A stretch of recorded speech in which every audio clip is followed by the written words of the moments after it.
Осылай жасаймыз.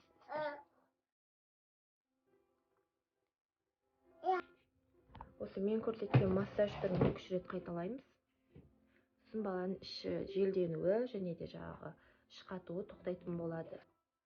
Және де баланың іші кепкен жағдайда жаңағы түрлі нелер бар ғой, баботик, эспумизан.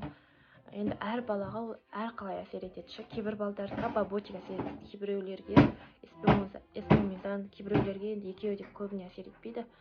Менің өзімнің тәжірибемде биогая дегенді бердім, бірақ ол қатты әсерін берді деп айтамаймын. Менің өзім тәжірибемде укропная вода деген болады.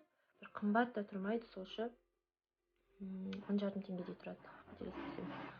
Сол ең күшті әсер берген сол дәрі болды. Жаңағы укропная вода.